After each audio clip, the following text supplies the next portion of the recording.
Om Sri Sai Ram.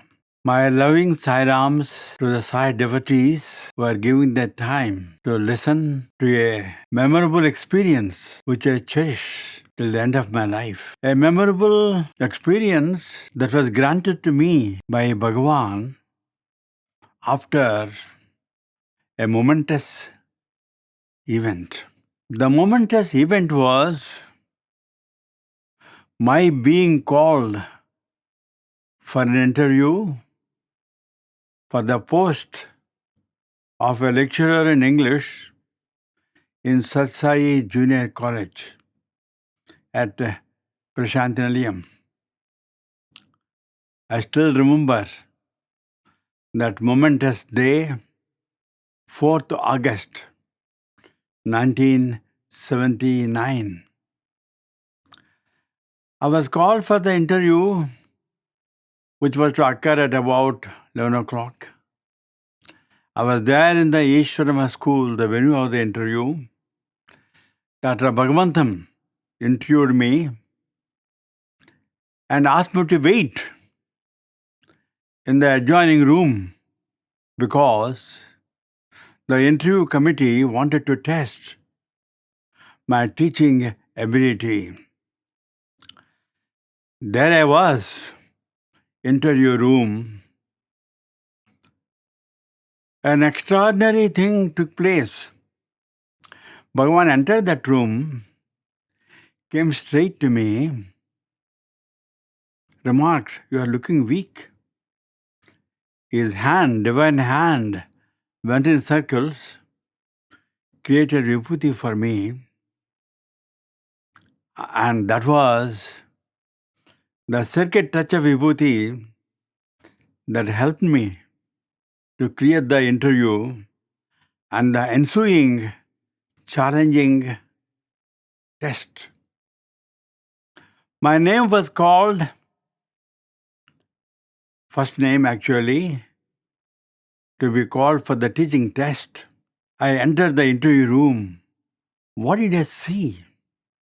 I saw Bhagavan on the chair, the first person in the classroom, and there was Dr. Bhagavantham and others, luminaries, and behind were the students. I spoke and spoke and spoke for 15 minutes about the importance of English and how it should be taught, because it was a teaching test. The interview was over. That was my interview in front of Bhagavan, a divine interview, I would like to call it.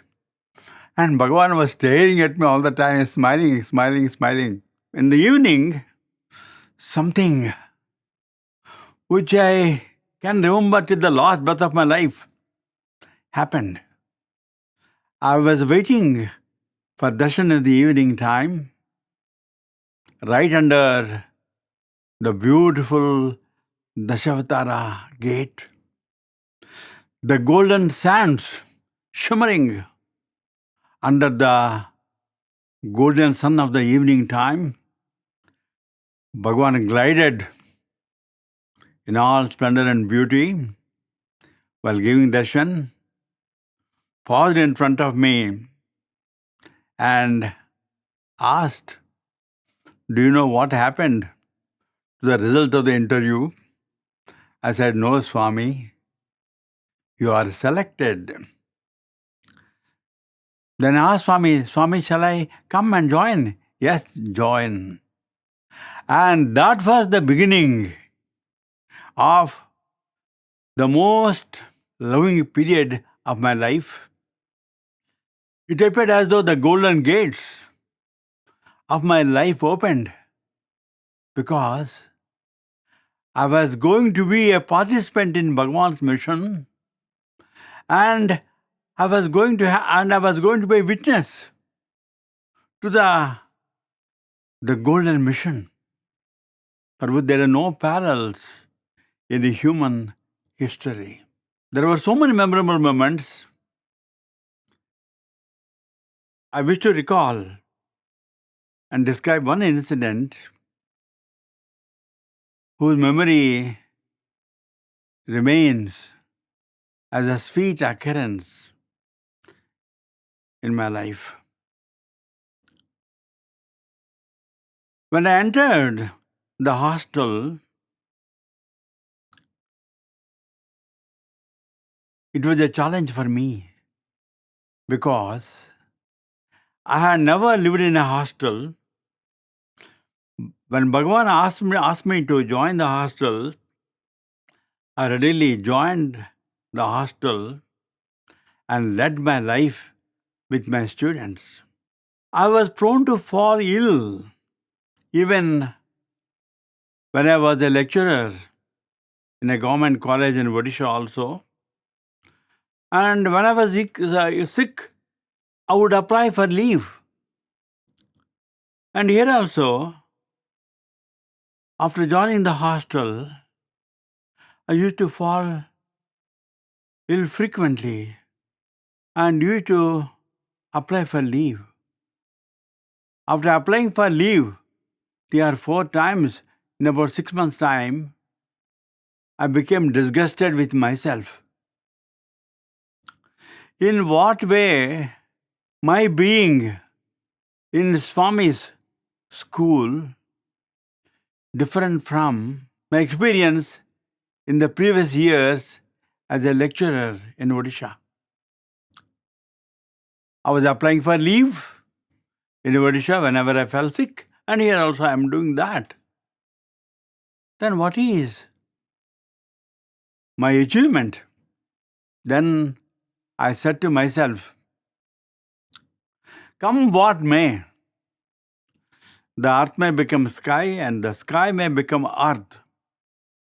Heavens may fall. I will not apply for leave under any circumstance.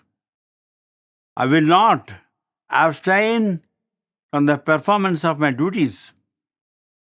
I will stick to my word. I made a promise to myself. And then came the test. Bhagavan says, test is my taste. The first day of sickness, I could easily manage. But the second day I became more sick. My body, I felt as though it would give away at any time. But I made a promise to myself. I should abide by it. So, I wanted to face the challenge. The first challenge for a teacher in a day in Bhagavan's hostel is waking up the boys. I went round the rooms calling, boys outside, boys outside. Get up, get up. Another day has dawned. Get up, get up. I went round 2 times. Boys are boys. To wake them up. The second challenge was my supervising, Suprabhatam. I tried to alert the boys by saying, sweetie, sweetie, Sairam, sweetie, sweetie, Sairam, moving around so that they would be alert hearing the name of Sai. And the Suprabhatam commenced. Here and there I went, tapping a few heads here and there who were half awake. And Suprabhatam was over. Now the third challenge was I had to take the boys for jogging. I summoned up my strength, said to myself, Rama Mohan, keep up your promise. You promised to yourself. I want to apply for leave. There I was in the forefront of the long line of boys, 8th, 9th, and 10th. And I used to lead the jogging. Yes, I led the boys, but on that day, a little slowly, and the boys were wondering what happened to me, because I was also racing with them. I was young at that time, 35 years old. I would also race with them. But on that day, they wonder what happened, because I slowed down my pace and they also had to slow down out of courtesy for me. And jogging was over. Then the exercises. So I demonstrated a few exercises slowly and steadily, and I could see them wondering, their wondering look on their faces. Amazement writ large on their faces. What happened over, sir? I did not tell about my sickness to anybody. And that was over. I came back to my room, and the tough challenge was taking the classes on the day. I found that out of 7 periods, I had to engage 5 periods. So I went to school armed with glucose packets. So I carried 4 or 5 glucose packets with me in a bag. And after every class was over, I helped myself with glucose water so that I would be able to teach. But boys noticed that I was not as enthusiastic as I was. I was an unstoppable teacher in the classroom. But I paused and pondered while speaking, watching the boys with amazement on their faces. What happened to our sir today? So 4 classes, I took about 3 classes out of 4 in the morning. Came back to hostel, took a little food, and then again came to the school in the afternoon, took 2 classes, all the while the power and the potency of glucose sustaining me.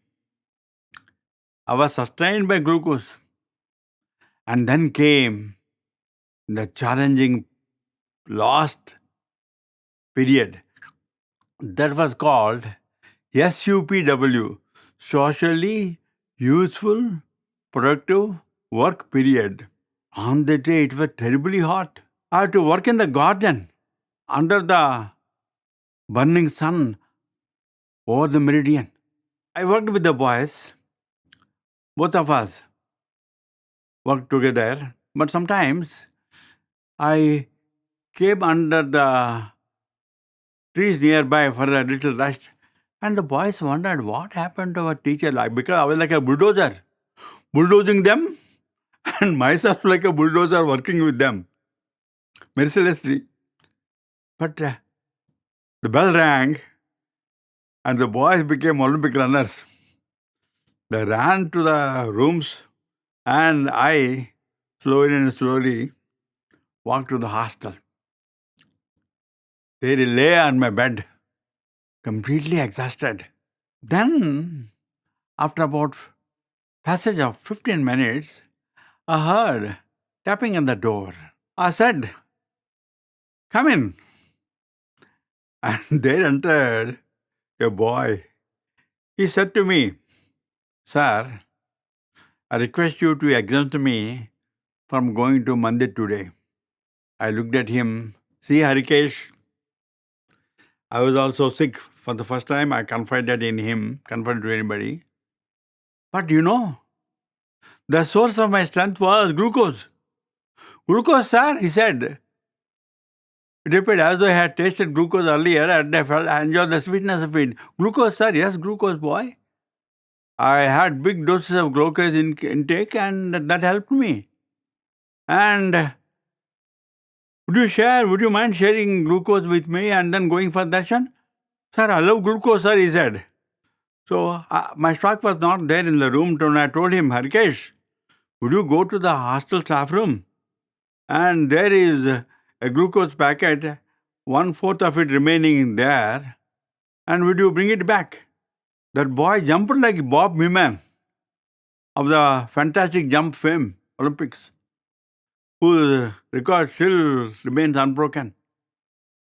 And he returned in a few moments, like Jesse Owens, in full speed. I wondered whether he was really sick. I thought it was psychological sickness. Then, "Harikesh, this is Prakash glucose. We will share it together, half. and we made 2 tumblers of glucose water, and both of us drank and came to an agreement. We will not miss darshan. And we went for darshan. And the music started playing, and Bhagavan started giving darshan. While Bhagavan was giving darshan, I had darshan of glucose all the time. So Bhagavan came to the gent side and passed by my side. A mischievous smile playing on his lips. I wondered what happened. Why the mischief? Little did I know that I was the culprit on that day. The darshan was over, and there was a big surprise waiting for me. And there was my boy, Tinni Harikesh, almost floating in the air and running towards me. And he said, Sir, I have some news for you. What is that, man? I said, Sir, a great thing happened when Swami was going into interview room. Swami, I was in the forefront, sir. 8th class boys were the chance of sitting in the front, right in front of interview room, a little away from it. And I hand over a small slip of paper in which I wrote, Thank you, Bhagavan, for helping me to come for darshan. Bhagavan was kind enough to see the reading, smiled broadly at him. You thank your glucose teacher. Sir, you are the glucose teacher, sir. Bhagavan gave the title to you, the glucose teacher. And he asked me to thank you. And he said, I'm thankful to you, sir. He said, boys were racing towards Mandir to see Bhagavan, like a tsunami. Wave after wave, racing to the veranda to occupy their places. I was seated there. I was watching the boys coming wave after wave. The first wave came, sat down. The second wave, third wave, like that. And in one of the waves, one of the boys dropped his handkerchief. And the boy who was already sitting there, he caught hold of the handkerchief and handed over to brother, it is your handkerchief, you dropped it. And Bhagavan had already come by that time and he was watching the scene, the scenario of the tsunami. It was all calm and serene, everybody settled down. Then Swami called the boy who had dropped the handkerchief. Did you say thank you to that boy who had helped you with the handkerchief? No, Swami. You must say thank you, even for little acts of help. So, being a witness to it, I was really inspired when this boy told me, Sir, Swami asked me to thank you, the glucose teacher. I'm thanking you, sir. Okay, very thankful to you for thankfulness, I said to him. Then I pondered over this incident. One thing amazed me. Here was the boy who thanked Bhagavan, thankfulness being foremost in his mind, in spite of his sickness. But whereas I was thinking of glucose all the time, the power and the potency, and the wonder it was, it appeared like wonder as to me. Then I said to myself, at that moment, Harikesh became my teacher and I became his student, reinforcing myself with the spirit of thankfulness. He thanked Bhagavan, whereas I was thanking glucose all the time, thinking of it, the wonder of it and the glory of it shamelessly on the veranda. The second aspect was Bhagavan acknowledged my determination to do a good deed in spite of all the odds, and my determination, unflinching determination till the end. It also revealed Bhagavan's omniscience, that he is divine. He knows what is happening in each and every one. It was an acknowledgement of my determination to do good. That was another dimension of that event that happened. And Bhagavan calling me a glucose teacher was a great reward for me. I felt as though I received the Bharat Ratna Award from President of India. It was more than that, because the very foundation of the universe was happy with my performance, appreciated and encouraged me.